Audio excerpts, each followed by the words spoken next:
నమస్తే welcome to NH TV. DK Shivakumar Karnataka రాష్ట్ర deputy CM అలాగే పిసిసి ప్రెసిడెంట్ కూడా. గత ఈ మధ్య కాలంలో అతని స్వరం కాస్త మారినట్టుగా కనిపిస్తోంది. కాంగ్రెస్ పార్టీ అధిష్టానానికి డీకే శివకుమార్ కి మధ్య కొంచెం గ్యాప్ వచ్చినట్టుగా, రిఫ్ట్ ఉన్నట్టుగా కనిపిస్తోంది. దీనికి కారణం ఓపెన్ సీక్రెట్, అందరికీ తెలిసినటువంటి విషయమే. సీఎం గా తనని ప్రకటించలేదు. ఎందుకంటే ఎన్నికల ముగిసిన తర్వాత కూడా ఒక అంతర్గత ఒప్పందం కుదిరినట్టుగా మీడియాలో వార్తలు వచ్చాయి. ముందుగా సిద్ధరామయ్యను ముఖ్యమంత్రిగా ఒక 2.5 సంవత్సరాలు చేసిన తర్వాత ఆ తర్వాత అవకాశం ఇస్తామని అంతర్గతంగా ఒక ఒప్పందం కుదిరినట్టుగా పొలిటికల్ సర్కిల్స్ లో చర్చ జరిగింది. ఇక ఆ సమయం రానే వస్తోంది. బట్ ఇప్పటి వరకు కూడా కాంగ్రెస్ పార్టీ అధిష్టానం నుంచి బహుశా అతనికి అలాంటి సంకేతాలు అందలేదేమో. అందుకనే ఈ మధ్య కాలంలో కాంగ్రెస్ పార్టీ తీసుకుంటున్నటువంటి వైఖరికి, స్టాండ్ కి డీకే శివకుమార్ కాస్త భిన్నంగా వ్యవహరించడం అనేది కనిపిస్తోంది. తాజాగా జరిగినటువంటి ప్రయాగ్రాజ్ లో జరిగినటువంటి కుంభమేళాకు కూడా అతను హాజరు కావడం, కుటుంబ సమేతంగా ఏర్పాట్లు అద్భుతంగా ఉన్నాయి, చాలా బ్రహ్మాండంగా చేశారని చెప్పి అక్కడ యూపీ ప్రభుత్వాన్ని కానీ ఒక విధంగా కేంద్ర ప్రభుత్వాన్ని కూడా అతను అభినందించడం జరిగింది. దాంతో పాటు తాజాగా ఇక్కడ ఇషా ఫౌండేషన్ నిర్వహించినటువంటి కార్యక్రమంలో, ఒక ఆధ్యాత్మిక కార్యక్రమంలో కూడా పాల్గొనడం జరిగింది. అంటే తాను కూడా హిందువునే అని చెప్పారు. సో ఇలాంటి ఈ 2 కార్యక్రమాలకు హాజరు కావడం ద్వారా డీకే శివకుమార్ కాంగ్రెస్ అధిష్టానానికి ఏం మెసేజ్ ఇవ్వదలుచుకున్నారు అంటే, నేను చెప్పినట్టు చేయకపోతే, నన్ను ముఖ్యమంత్రిని చేయకపోతే నేను ఇక పార్టీకి గుడ్ బై చెప్పేస్తాననే ఒక వార్నింగ్, ఒక హెచ్చరిక ఏమైనా ఇచ్చారా? ఆ అవకాశాలు ఏంటి? ఒకవేళ పార్టీని వీడితే, కాంగ్రెస్ పార్టీని వీడితే ఎటువైపు వెళ్తారు? డీకే శివకుమార్ ముందున్నటువంటి ఆప్షన్స్ ఏంటి? బీజేపీలో జాయిన్ అయ్యేటువంటి అవకాశం ఏమైనా ఉందా? ఒకవేళ జాయిన్ అవుతామంటే బీజేపీ వెల్కమ్ చెప్తుందా, లేదు కొత్త పార్టీ పెడతారా? ఏంటి డీకే శివకుమార్ పొలిటికల్ ఫ్యూచర్ ఎలా ఉండబోతోంది రాబోయే రోజుల్లో? దీని గురించి కాస్త క్లుప్తంగా మాట్లాడే ప్రయత్నం చేద్దాం. నాతో జాయిన్ అవుతున్నారు పొలిటికల్ అనలిస్ట్ కిషోర్ తుపాటి గారు. కిషోర్ గారు నమస్తే. నమస్తే రాజు గారు. ఈ చర్చ గతంలో కూడా జరిగింది, తర్వాత కామ్ అయిపోయింది అంతా.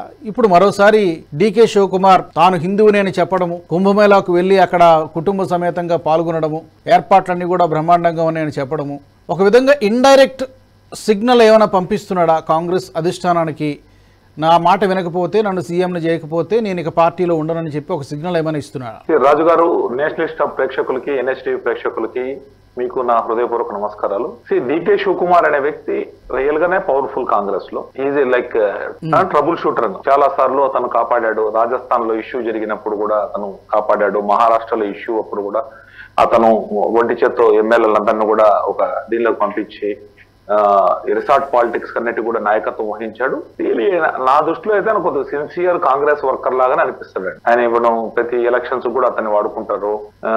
మహారాష్ట్ర ఎలక్షన్స్ కావచ్చు, లేకపోతే తెలంగాణ ఎలక్షన్స్ అంతా కూడా అతనికి అనుసరణలో జరిగింది, మనకు తెలుసు. కాబట్టి అవన్నిటికీ కూడా వాడుకొని, కాకపోతే అతనికి జరగాల్సిన న్యాయం జరగడం లేదనేది అందరికీ తెలిసిన సత్యం. కాంగ్రెస్ లో అతనికి డ్యూ క్రెడిట్ రావడం లేదనే విషయాన్ని మనం అందరం కూడా గమనించాలి. ఆ పాయింట్ ఆఫ్ వ్యూలో ఆయన ఆ విధమైన స్టాండ్స్ ఏమైనా తీసుకుంటారు. అప్పుడు 2.5 సంవత్సరం మనం అందరం అనుకున్నాం. ఆ రోజు యాక్చువల్లీ ఫస్ట్ టైమే అతనికి ఇవ్వాలని చాలా సీరియస్ గా జరిగింది. మనకు కూడా తెలుసు, చాలా ఒక 2-3 రోజులు మొత్తం ఢిల్లీ, బెంగళూరు బేస్డ్ పాలిటిక్స్ కాంగ్రెస్ నడిచింది. డీకే శివకుమారా లేకపోతే, ఎందుకంటే ఆ టైంలో ఆయన పిసిసి ప్రెసిడెంట్ ఉన్నారు. సో అతనికి అవకాశాలు ఉన్నాయి, ప్లస్ చాలా చేశాడు, అతనికి కాంట్రిబ్యూషన్ ఎక్కువ అనే ఉద్దేశంతో ఖచ్చితంగా అతను సీఎం అవుతాడని కూడా చాలా దగ్గరకు వచ్చింది. ఫైనల్ గా కాలేదు. సో ఇప్పుడు 2.5 సంవత్సరాల తర్వాత అతనికి ఇస్తారని ఫస్ట్ నుంచి టాక్ నడుస్తుంది. అలాంటి పరిస్థితుల్లో డీకే శివకుమార్ ఏమన్నా కాంగ్రెస్, ఇప్పుడు నాకు తెలిసి ఏదో న్యూస్ కూడా నడుస్తుంది, డీకే శివకుమార్ ప్లేస్ వేరే పిసిసి ప్రెసిడెంట్ కూడా పెడుతుంటారు అట్లా కూడా. సో ఇవన్నీ చేసి అతనికి ఏమన్నా ఇవ్వరు, మొండి చేయి చూపిస్తారనే భయము, అలాంటిది ఏదైనా ఉండొచ్చు అని అనుకుంటున్నాను. సో ఆ క్రమములో ఆయన ఒక సందర్భాన్ని, ఏదో కుంభమేళా కావచ్చు, లేకపోతే జగ్గి వాసుదేవ్ గారి ఒక ఈషా ఫౌండేషన్ లో జరిగిన మన ప్రోగ్రామ్ కావచ్చు, శివరాత్రి ప్రోగ్రామ్ కావచ్చు, ఆ 2 ప్రోగ్రాములను దృష్టిలో పెట్టుకుని ఆయన చెప్పడం జరిగింది. ఆయన ఈవెన్ చెప్పాడు, మల్లికార్జున ఖర్గే గారి పేరులో మల్లికార్జున ఉంది అటని చెప్పేసి మల్లికార్జున పేరు మార్చేస్తారా అని కూడా చెప్పడం జరిగింది. అదే విధంగా సోనియా గాంధీ గారు ఉగాదిని వాళ్ళ ఇంట్లో కూడా జరిపేవారు. Sonia Gandhi is a very secular leader అని కూడా ఆయన పొగడడం జరిగింది. సో ఆయన అంటే అధిష్టానము ఒకప్పుడు ఇలా చేసినప్పుడు మీరు క్వశ్చన్ చేయలేదు, నన్ను ఎందుకు క్వశ్చన్ చేస్తున్నారనే మెసేజ్ అయితే ఇచ్చినట్టు అనిపించింది అన్న. సో అది ఒకటి. రెండోది ఏంటి అంటే, ఆయన సడన్ గా ఇప్పటికిప్పుడే కాంగ్రెస్ నుంచి బీజేపీలోకి మారుతాడా అంటే మారకపోవచ్చు అని నాకు అనిపిస్తుంది. ఒకవేళ మారితే పార్టీలోకి మారచ్చు. ఆయన ఎమ్మెల్యేలు తెచ్చుకోలేడు. ఎమ్మెల్యేలు తేవాలంటే 136 సీట్లు అంటే 90 సీట్లు రావాలి. 90 మంది ఎమ్మెల్యేలు ఆయన వెంట ఉంటేనే ఒక దీనికి రాదు, యాంటీ డిఫెక్షన్ లాగా రాకుండా అతను ఏమన్నా కాంగ్రెస్ బీజేపీ కూడా ఈ రోజు అలా రిస్క్ తీసుకోవాలన్న పరిస్థితులు లేదు. 90 మందిని తెచ్చుకొని బుల్డోజ్ చేసి ఆ ఒక మ్యాండేట్ ని వ్యతిరేకంగా పోవడం అనేది బీజేపీ కూడా అంత ఇంట్రెస్ట్ ఉండకపోవచ్చు. ఎందుకంటే 3 సంవత్సరాలు ఎలక్షన్స్ ఉన్నాయి దేశంలో. ప్రతి చోట కూడా మనం అందరూ కూడా అనుకున్నట్టు కాంగ్రెస్ ఒక్క చోట స్టేట్ లో వస్తే మళ్ళా రిపీటెడ్ మోదీ గారు వచ్చినాక ఒక 2011 ఆ టైం నుంచి కూడా ఎత్తుకుంటే కాంగ్రెస్ ఎక్కడ కూడా రిపీటెడ్ గవర్నమెంట్స్ రాలేదు. ఇప్పుడు మీరు అన్నట్టుగా ఇమీడియట్ గా ఏదో జరిగిపోతుందని ఇమీడియట్ గా అతను పార్టీ మారచ్చు, ఇమీడియట్ గా మారే అవకాశాలు తక్కువే అని చెప్పొచ్చు. వచ్చే ఎన్నికల నాటికి ఏమైనా గ్రౌండ్ ప్రిపేర్ చేసుకుంటున్నారా? వచ్చే ఎన్నికల నాటికి ఆ సాధ్యాలు ఇతను పార్టీ మారడం కానీ ఇతను వెనక ఏమైనా కొంతమంది రావడం కానీ నెక్స్ట్ ఎలక్షన్ లోపు it's too early to predict అనుకోవాలా? ఒకటైతే టూ ఎర్లీ అని చెప్పలేము కాకపోవచ్చు, కానీ కాకపోతే రాజకీయాల్లో మార్పులు చేర్పులు ఉంటాయండి. ఇప్పుడు డికే శివకుమార్ కి హైయెస్ట్ అంబిషన్ ఏముంటదండి? ఆయన ఇప్పుడు డిప్యూటీ సీఎం అయ్యాడు already. Ambition would be to become the CM of Karnataka. అంతకు మించి ఏం కాదు కదా. ఆయన ప్రొఫైల్ వచ్చే ప్రధానమంత్రి ప్రొఫైల్ ఇంకోటం కాదు. సో ఆయనకి ఏముంటుంది? సీఎం కావాలి. అది ఒక అందని ద్రాక్ష పండు లాగా ఉంది ఆయనకి. సో దాన్ని ఎట్లయినా సాధించాలి. ఒక ప్లస్ లో అయితే కుదురుతుంది, లేదా బీజేపీలో కూడా చేసుకోవాలని ఆలోచన ఉందా తెలియదు. బీజేపీలో కూడా లీడర్షిప్ యొక్క వ్యాక్యూమ్ నడుస్తుంది కర్ణాటకలో. So since is assertive leader, Vokkaliga leader కాబట్టి బీజేపీకి కూడా సరైన హొక్కలిగా లీడర్లు, ఒక ప్యాన్ కర్ణాటక ప్రెజెన్స్ ఉండే స్ట్రాంగ్ లీడర్ లేరు. ఒక్కలీగాల కోసం బీజేపీ ఎవరిని రిలే అవుతుంది? జేడీఎస్ తో రిలే అవుతుంది అంతేగాని బట్ బీజేపీ కూడా అంత స్ట్రాంగ్ లీడర్ లేరు. అందులో లింగాయత్ లీడర్ అని యెదియూరప్ప కూడా ఏజ్డ్ అయిపోయారు. సో అలాంటప్పుడు బీజేపీ ఇప్పుడు ఉదాహరణకి మనం తీసుకోవచ్చు, మధ్యప్రదేశ్ లో జ్యోతిరాదిత్య సింధియా గారిని తీసుకొని బీజేపీ ఇంకొద్దు స్ట్రాంగ్ అయింది కదా.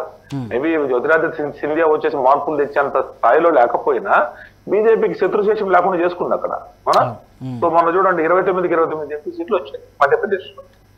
సో అట్లా ఒక కన్సాలిడేటెడ్ లేదా మనం అస్సాంలో చూసినాము. ఇప్పుడు హిమంత బిశ్వ శర్మ ఎందుకు వచ్చాడండి కాంగ్రెస్ నుంచి బీజేపీలకి? His goal is to become a CM of Assam. That has become a reality. బీజేపీలోకి వచ్చిన కారణంగా అది రియాలిటీ అయింది. అదే అక్కడ ఉంటే అతన్ని తరుణ్ గొగోయ్ 15 years సీఎం ఉన్నాడు కదా, వాళ్ళ కొడుకు నేను నెక్స్ట్ ప్రాజెక్ట్ చేసేదని ప్రయత్నం చేశారు. అందువల్ల అతను బయటకు వచ్చాడు. ఇప్పుడు బీజేపీలోకి వచ్చిన కారణంగా అతను సీఎం అయ్యాడు. అంటే చాలా ఇన్స్టెన్సెస్ ఉన్నాయి. చాలా మంది వాళ్ళకు కాంగ్రెస్ లో జరగని యొక్క ఇది బీజేపీలోకి వచ్చి తీర్చుకుంటున్నారు కోరికలు. వాళ్ళ యొక్క పొలిటికల్ అంబిషన్స్ బీజేపీలో వాళ్ళకి పనికి వస్తాను. అందులో బీజేపీ ఈ రోజు మనం చూసాము, పార్లమెంట్ ఎలక్షన్ తర్వాత బీజేపీ మొత్తం అయిపోయింది, బీజేపీ పని అయిపోయింది అని రాహుల్ గాంధీ చాలా అగ్రెసివ్ గా వెళ్ళిపోయాడు. 99 సీట్లకే నేను గెలిచిపోయినా ఫీలింగ్ లోకి వచ్చిన వ్యక్తి వరుసగా ఈ రోజు అన్ని ఎదురు దెబ్బలు తగులుతున్నాయి కాంగ్రెస్. చేతులారా గెలుస్తాం అనుకున్న హర్యానా 3వసారి కూడా బీజేపీకి అవకాశం కల్పించారు ప్రజలు.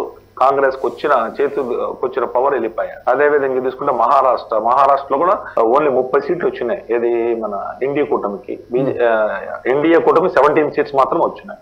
అలాంటి ప్లేసుల్లో కూడా బీజేపీ 231 సీట్లతోటి ఎప్పుడు లేని మెజార్టీ తీసుకొని వచ్చింది ఎన్డీఏ. అదే విధంగా నేను తీసుకున్న ఢిల్లీ చూడండి, ఢిల్లీ కంటిన్యూస్ గా 3rd time in a row 0 MLA seats వచ్చాయి కాంగ్రెస్. వాళ్ళు 15 సంవత్సరాలు రూలింగ్ చేసిన ఢిల్లీలో కూడా 2013 దాకా ఉండే కాంగ్రెస్ ఈ 3 ఎలక్షన్స్ లో 15లో 20లో 25లో మూడిట్లో 0 ఎమ్మెల్యే, 14లో 19లో 24 0 పార్లమెంట్ సీట్. 15 years రూల్ చేసిన కాంగ్రెస్ ఢిల్లీలో.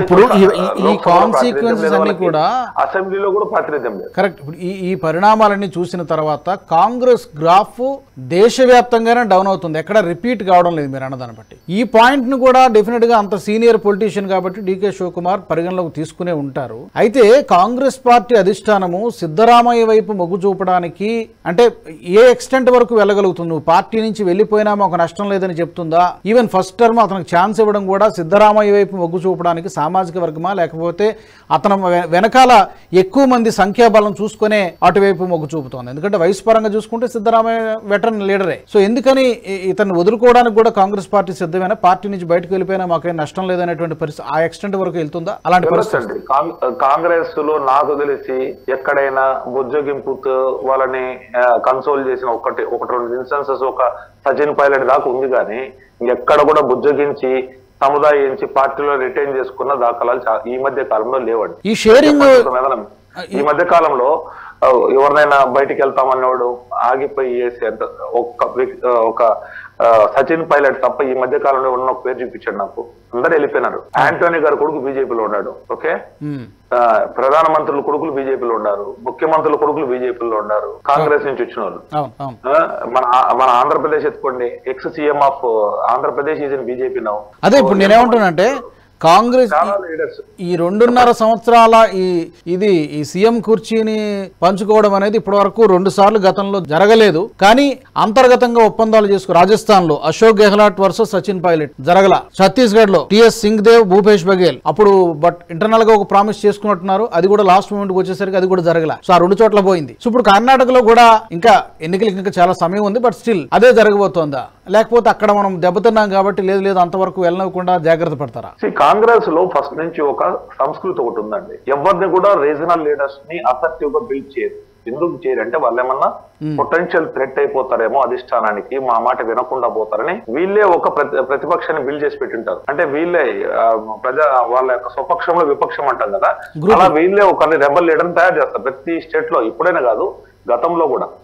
అంటే వాళ్ళ మీద వాళ్ళు కొట్టుకుంటా అంటే ఖచ్చితంగా ఇద్దరు వచ్చి అధిష్టానం దగ్గరికి వస్తారు అని మనకు తెలుసు కదా. చాలా మనం ఒక ఫార్ములాస్ నడుస్తూ ఉంటాయి. చిన్న ఈవెన్ సర్పంచుల స్థాయిలో కూడా రాజకీయాల్లో అలాంటివి జరుగుతూ ఉంటాయి. సో ఆ విధంగా కాంగ్రెస్ లో డే 1 నుంచి దే డోంట్ వాంట్ ఎవరిని కూడా స్టెబిలైజ్ చేయరు. కాంగ్రెస్ ఒక చరిత్రనే చూడండి, ఎక్కడైనా ముఖ్యమంత్రులు మారుస్తూనే ఉంటారు. Very rare cases. ఏదో ఒక శీలా దీక్షిత్ గారు 15 సంవత్సరాలు కావచ్చు, ఒక తరుణ్ గొగోయ్ కావచ్చు.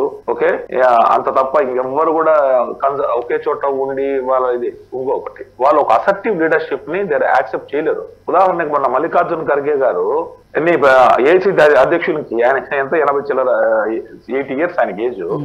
ఆయన బదులు ఆయన పోటీకి నిలబడిన శశి థరూర్ ఆల్మోస్ట్ 60s లో ఉన్నాడు. ఆయన యంగ్ లీడరు పోటీ నిలబడితే దే డిడ్ంట్ యాక్సెప్ట్ హిమ్ కదా. వీళ్ళకి ఎవరే కావాలంటే ఎవరు బ్యాక్ బోన్ ఉండకూడదు. వాళ్ళు కూడా ఎక్కడ కూడా వాళ్ళకు సెల్ఫ్. ఉదాహరణకి మన్మోహన్ సింగ్, ప్రణబ్ ముఖర్జీ దృష్టిలో పెట్టుకుంటే who is the real politician? Pranab Mukherjee is acceptive person, Manmohan Singh is a bureaucrat. కానీ అవకాశం ఆయనకే ఇచ్చారు కదా 10 సంవత్సరాలు. సో దే వాంటే పపెట్స్ అనే పద్ధతిలో వాళ్ళకు ఉండే లీడర్షిప్. సిద్ధరామయ్య వచ్చి ఎదురు జరగకపోవచ్చు. యాక్చువల్లీ సిద్ధరామయ్య అన్న జేడీఎస్ నుంచి వచ్చాడు. మా డీకే శివకుమార్ ఫస్ట్ నుంచి కాంగ్రెస్ లో ఉన్నాడు కదా, మరి ఆయనకి ఎందుకు ఇవ్వలేదు? లాయల్టీ ప్రకారం ఆయనకి ఇవ్వాలి కదా. ఆ అవకాశం కూడా ఆయన కల్పించాల. అదే విధంగా మనం సచిన్ పైలట్ చూసాము. సచిన్ పైలట్ 5 సంవత్సరాలు అవకాశం లేకుండా పోయింది. ఇప్పుడు మన బీజేపీ రూలింగ్ వచ్చింది. 5 సంవత్సరాల్లో కనీసం 1 year ఇచ్చి ఉండొచ్చు కదా, ఆ అవకాశం కూడా ఇవ్వలేదు. అదే విధంగా జ్యోతిరాదిత్యకి ఇవ్వలేదు కాబట్టి జ్యోతిరాదిత్య బయటకు వచ్చాడు. జ్యోతిరాదిత్య వచ్చి 20 మంది ఎమ్మెల్యేతో బయటకు వచ్చాడు. దగ్గరలో ఎంట్లో ఉన్నది, మళ్ళీ ఎలక్షన్స్ కి వెళ్ళింది, జరిగింది. ఇక్కడ అంత దూరం అంత చాలా మార్జిన్ చాలా ఉంది. బీజేపీ కూడా అంత రిస్క్ తీసుకుంటుంది అనుకోవట్లేదు ఈ 3 సంవత్సరాల మధ్యలో. ఎట్లయినా ఆల్రెడీ కాంగ్రెస్ గవర్నమెంట్ టోటల్ గా అప్రతిష్ట పాలయ్యండి అది ఆల్రెడీ. దాంట్లో పోయి ఈ రోజు పోయి మళ్ళీ బీజేపీ తెచ్చుకొని మళ్ళీ కొరి తలగొక్కుకోవడం వాళ్ళకి ప్రాణం పోసినట్టు అవుతుంది. మళ్ళీ యాంటీ ఇన్కంబెన్సీ వీళ్ళకి రివర్స్ అవ్వచ్చు. అలా అవుట్ చేస్తుందని అనుకోవట్లేదు. కాంగ్రెస్ యొక్క మెయిన్ ఉద్దేశం ఇదే, వాళ్ళకి అసెప్టివ్ లీడర్షిప్ ని యాక్సెప్ట్ చేయరు. అసెప్టివ్ లీడర్షిప్ ఉంటే వీళ్ళకి థ్రెట్. అప్పుడు డీకే శివకుమార్ అనే వ్యక్తి ఊరికనే ఇది చేసుకొని ఇదిగా పోయే వ్యక్తి కాదు కదా. అతను స్వతహాగా మంచి లీడరే. అతనికి ఇది ఉంది, ఒక ఫైనాన్షియల్ బలం ఉంది, చాలా పెద్ద. అతను అఫిడవిట్ ప్రకారం కూడా 800 కోట్లు ఎంతో ఇచ్చాడు అనుకుంటా declaration. So he is a very rich guy. చివరిగా ఫైనాన్షియల్ కూడా ఉపయోగపడుతుంటాడు కాంగ్రెస్ కి అన్ని చోట్ల. ఇప్పుడు చివరిగా మీరు చెప్పినట్టుగా ఇందాక ఒక పాయింట్ చెప్పారు, 2011 తర్వాత ఏ స్టేట్లు కూడా కాంగ్రెస్ పార్టీ వరుసగా 2వ సారి పవర్లోకి రాలేదు. సో ఆ లెక్కను చూసుకుంటే ఇక్కడ ఏమవుతుంది అనేది ఇప్పుడు it's too early to predict. కానీ ఇప్పటికే కొంత వ్యతిరేకత అనేది కొంత బిల్డ్ అవుతోంది, గ్రాడ్యువల్లీ బిల్డ్ అవుతోంది. వాళ్ళు ఇచ్చినటువంటి ప్రామిసెస్ అవన్నీ కూడా నిలబెట్టుకోలేకపోతున్నారు, ఫినాన్షియల్గా స్ట్రగుల్ అవుతున్నారు. ఈ పరిస్థితులన్నిటి నేపథ్యంలో రాత్రికి రాత్రి ఏదో జరిగిపోతున్నారు కాదు, కానీ వచ్చే ఎన్నికల లోపు ఒకవేళ అతను అనుకున్నట్టుగా జరగకపోతే కాంగ్రెస్ పార్టీ నుంచి బయటకు వచ్చేసి బీజేపీ నుంచి కూడా అతనికి సరైనటువంటి అంటే ఎందుకు రిస్క్ తీసుకోవడం అనుకున్నా కూడా సొంత కుంపడి పెట్టుకోవడానికి ఆస్కారం ఉందా? ఒక కింగ్ మేకర్గా తయారు కావడానికి తానే బయటకు వచ్చి మనమే ఎందుకు కాకూడదు అనేటువంటి ఆలోచన, అలాంటి పాసిబిలిటీ ఉందా ఇన్ ఫ్యూచర్ బిఫోర్ ఎలక్షన్? కానీ నాకైతే డౌట్ అండి. ఆయన వేరే చేరితే బీజేపీలో చేరొచ్చు, లేదనుకుంటే కాంగ్రెస్ లోనే ఉంటాడు. ఎక్కువ శాతం కాంగ్రెస్ లో ఉండేదానికే మొగ్గు చూపుతాడని నేను అనుకుంటున్నాను. ఒకవేళ కొద్ది గొప్ప 80% కాంగ్రెస్ లోనే ఉండొచ్చు, 20% ఏమైనా బీజేపీలో జాయిన్ కావచ్చు. అంటే ఇప్పుడు ఎందుకంటే వాళ్ళు ఏమైనా సస్పెండ్ చేస్తే ఏం చేయలేడు కదా. ఇఫ్ కాంగ్రెస్ సస్పెండ్స్ హిమ్, ఉదాహరణకి మన సెక్యులర్ లైన్ లో కావచ్చు, ఇంకొక లైన్ విషయంలో వాళ్ళకి వ్యతిరేకంగా ఇది చేశాడు, ప్లస్ ఇలా అంటే ఇదిగా మాట్లాడుతున్నాడు అనేది అధిష్టానానికి ఇది ఒక తలనొప్పిగా పరిణమించి ఎక్కడైతే మాకు ముస్లిం ఓట్లు కూడా వెళ్తాయి అనే భయం ఏదైనా వాళ్ళకి థ్రెట్ క్రియేట్ అయిన రోజు ఇతను సస్పెండ్ చేయొచ్చు. ఇతను బలికా బకరా అంటారు కదా, ఇతను చేసే అవకాశం ఉండింది అనుకోండి, పొమ్మనకుండా పొగబెడతాడేమో కూడా చూసుకోవాలి మనం రెండో పక్కన. ఇప్పటికే కామెంట్స్ వస్తున్నాయి, యాక్చువల్గా పార్టీ లైన్ దాటి మాట్లాడుతున్నారు అనేటువంటి కామెంట్స్ వాళ్ళ పార్టీ నేతలు చేస్తూ ఉన్నారు. మేబీ ఇన్ ఫ్యూచర్ ఒకవేళ అలాంటి పరిస్థితి వస్తే అప్పుడు ఏం చేస్తారనేది చూడాల్సి ఉంటుంది. అలాంటి పరిస్థితుల్లో ఆయన చేస్తే బీజేపీలో చేస్తారు. నా అంచనా ప్రకారం ఆయన వేరే పార్టీ పెట్టి అంత ఇంట్రెస్టెడ్ గా మళ్ళా పోయేసి బిల్ చేసుకోవాల్సి, వేరే పార్టీ పెట్టినా అంత స్పేస్ ఉండదండి. బట్ నియర్ ఫ్యూచర్ లో ఏం జరగదంటారు? నియర్ ఫ్యూచర్ లో ఏం జరగదంటారు? అదే కర్ణాటకలో వేరే పార్టీ పెట్టినా అంత స్పేస్ ఉండకపోవచ్చు. పార్టీ గురించి కాదు, కర్ణాటకలో కొద్ది నేషనల్ పార్టీల వైపు చూస్తుంటారు ప్రజలు. కాబట్టి కాంగ్రెస్ బీజేపీ మధ్యనే ఎక్కువ ఉంటుంది. మిగతా చూడండి కొద్ది మార్జినలైజ్ అవుతుంది, ఏదో కొన్ని సీట్లు ఇస్తారు. మొన్న కూడా తక్కువ సీట్లు వచ్చాయి కదా జేడీఎస్. ఆల్ రైట్, చూద్దాం కిషోర్ గారు.